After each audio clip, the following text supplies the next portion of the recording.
ಎಲ್ರಿಗೂ welcome back to my channel Sindhura's lifestyle. So ನಾನು ನಮ್ಮಮ್ಮ ಇವತ್ತು ಎಲ್ಲಿಗೆ ಹೋಗ್ತಾ ಇದ್ದೀವಿ ಅಂದರೆ ಮಾರ್ಕೆಟ್ಗೆ.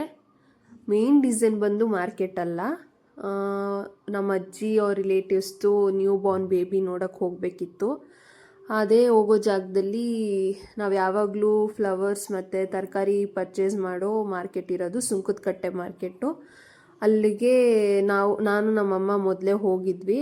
ನಾವು ಶಾಪಿಂಗ್ ಎಲ್ಲ ಮುಗಿಸ್ಕೊಂಡು ಆಮೇಲೆ ಮಗು ನೋಡೋಕ್ಕೆ ಹೋಗೋಣಂತೆ. ಯಾಕಂದರೆ ಮಗು ನೋಡೋಕ್ಕೆ ಹೋದ್ಮೇಲೆ ಅದು ಈವ್ನಿಂಗ್ ಹೋಗ್ತಾ ಇರೋದು, ಲೇಟ್ ಆಗಿಬಿಡುತ್ತೆ, ರಾತ್ರಿ ಆಗಿಬಿಡುತ್ತೆ ಅಂತ ಫಸ್ಟೇ ನಾನು ನಮ್ಮಮ್ಮ ಹೂವು ಮತ್ತು ಸ್ವಲ್ಪ ತರಕಾರಿ ತೊಗೊಳೋದಿತ್ತು.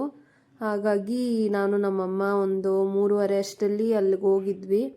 ಬಟ್ ಸ್ಯಾಟರ್ಡೆ ಏನೋ ಗೊತ್ತಿಲ್ಲ, ಅಷ್ಟು ಹೂವು ಇರಲಿಲ್ಲ. ನಾವು ನಾರ್ಮಲಾಗಿ ಪರ್ಚೇಸ್ ಮಾಡೋಕ್ಕೆ ಹೋದಾಗೆಲ್ಲ ತುಂಬ ಇರ್ತಿತ್ತು, ಅವತ್ತು ಜಾಸ್ತಿ ಇರಲಿಲ್ಲ.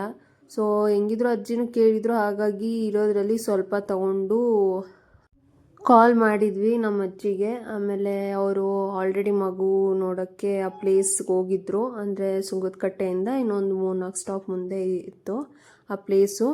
ಹಾಗಾಗಿ ನಾವು ಮತ್ತೆ ಇದೆಲ್ಲ ಶಾಪಿಂಗ್ ಮುಗಿಸ್ಕೊಂಡು ಬಸ್ ಹತ್ತಿ ನಾವು ಆ ಪ್ಲೇಸಿಗೆ ಹೋಗಿ ಅಲ್ಲಿ ಇಳಿದು new Born baby first time ನೋಡೋಕ್ಕೆ ಹೋಗ್ತಿದ್ದೀವಲ್ಲ, ಹಾಗಾಗಿ ಬಟ್ಟೆ ತೊಗೊಳ್ಳೋಣ ಅಂತ ಶಾಪಿಗೆ ಹೋದ್ವಿ.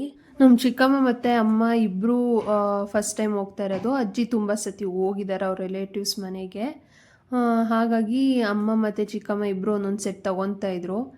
ನಮ್ಮ ಅಜ್ಜಿಗೆ ಈ ಟೆಡಿ ಬೇರ್ ನೋಡಿದ ತಕ್ಷಣ ಕ್ಯೂಟಾಗಿ ಚೆನ್ನಾಗಿದೆ ಅಂತ ಇದನ್ನೇ ತಗೊಳ್ಳಿ ಅಂತ ಇದ್ರು. ಸೊ ಚಿಕ್ಕಮ್ಮ ಆ ಥರದ್ದೊಂದು ಆ್ಯಂಡ್ ಅಮ್ಮ ಒಂದು ಫುಲ್ ಶರ್ಟ್ ಪ್ಯಾಂಟ್ ಥರ ಸಪ್ರೇಟಾಗಿರೋದು ಒಂದು ತಗೊಂಡು ಹಾಗೆ ಅವ್ರ ಮನೆ ಹತ್ರ ಹೋಗ್ತಾ ಇದ್ವಿ. ಅಷ್ಟರಲ್ಲಿ ಅವ್ರ ರಿಲೇಟಿವ್ಸ್ ಬಂದರು. ಯಾಕಂದರೆ ಅಜ್ಜಿಗೆ ಕಾಫ್ ಜಾಸ್ತಿ ಆಗಿತ್ತು, ಅದಕ್ಕೆ ಅವ್ರ ರಿಲೇಟಿವ್ಸ್ಗೆ ಪರಿಚಯ ಇರೋ ಡಾಕ್ಟರ್ ಹತ್ರ ಮೆಡಿಸಿನ್ ತೊಗೊಳ್ಳೋಣ ಅಂತ ಹಂಗೆ ಫಸ್ಟು ಡಾಕ್ಟರ್ ಹತ್ರ ಹೋಗಿದ್ವಿ. ಡಾಕ್ಟ್ರ್ ಹತ್ರ ಆದಮೇಲೆ ನಾವು ಪಾಪು ನೋಡೋಕ್ಕೆ ಹೋಗಿದ್ದು. ಅವ್ರ ಮನೆಗೆ ಹೋಗಿದ ತಕ್ಷಣ ನನಗೆ ಈ ಡೆಕೋರೇಷನ್ ತುಂಬ ಇಷ್ಟ ಆಯಿತು, ಕಳಶ ಥರ ಇಟ್ಟಿರೋದು. ಬಟ್ ಅದು ನಿಜ ತೆಂಗಿನಕಾಯೇ, ಬಟ್ ಒಳಗಡೆ ಕಾಯಿ ಮತ್ತು ನೀರಿಲ್ಲ. ಅದು 1 ವರ್ಷ ಮೇಲೋ ಎಷ್ಟು ತಿಂಗಳೋ ಆಗಿದೆ ಅಂತ ಅಂದರು. ಕಾಯಿ ನೋಡೋಕ್ಕೆ ಚೆನ್ನಾಗಿದೆ ದಪ್ಪಕ್ಕೆ ಅಂತ ಆ ರೀತಿ ಡೆಕೋರೇಷನ್ ಮಾಡಿಟ್ಟಿದ್ದಾರೆ. ನಾವಾಗಿದ್ದರೆ ಬಿಸಾಕ್ಬಿಡ್ತಿದ್ವಿ, ಅವ್ರು ಅಷ್ಟು ಚೆನ್ನಾಗಿ ಡೆಕೋರೇಷನ್ ಮಾಡಿ ಇಟ್ಟಿದ್ದಾರೆ. ಮನೆ ಪೂರ್ತಿನೂ ಅಷ್ಟೇ, ಎಲ್ಲ ಐಟಮ್ಸು ಕ್ಯೂಟಾಗಿ ಕಲರ್ಫುಲ್ಲಾಗಿ ಡೆಕೋರೇಷನ್ ಮಾಡಿಟ್ಟಿದ್ರು.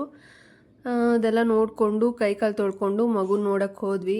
ಮಲ್ಕೊಂಬಿಟ್ಟಿತ್ತು. ಬಟ್ ಅಷ್ಟರಲ್ಲಿ ಅಜ್ಜಿ ಎದೋಳಿಸಿ ಸ್ವಲ್ಪ ಆಟ ಆಡಿಸಿ ಮಾತಾಡಿಸ್ಕೊಂಡು ಆಮೇಲೆ ಅಷ್ಟರಲ್ಲಿ 8:30 ಆಗಿತ್ತು.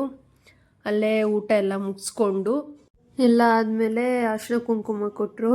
ಹಾಗೆ ನಮ್ಮ ಅಜ್ಜಿಗೆ ಅಕ್ಷತೆ ಇಡ್ತಾರಲ್ಲ, ಅದು ತುಂಬ ಇಷ್ಟ ಅಂತ ಈ ರೀತಿ ಇಡ್ತಾಯಿದ್ರು. ಎಲ್ಲ ಮುಗಿಸ್ಕೊಂಡು ಹೊರಟ್ವಿ ಅಲ್ಲಿಂದ. ಇವತ್ತಿನ ವ್ಲಾಗ್ ಇಷ್ಟ ಆಗಿರುತ್ತೆ. ನಿಮ್ಗೆ ಈ ವಿಡಿಯೋ ಇಷ್ಟ ಆಗಿದ್ರೆ ಲೈಕ್ ಮಾಡಿ, ಶೇರ್ ಮಾಡಿ, ಸಬ್ಸ್ಕ್ರೈಬ್ ಮಾಡ್ಕೊಳ್ಳೋದು ಮಾತ್ರ ಮರಿಬೇಡಿ. ನೆಕ್ಸ್ಟ್ ವಿಡಿಯೋದಲ್ಲಿ ಸಿಗ್ತೀನಿ. ಬಾಯ್.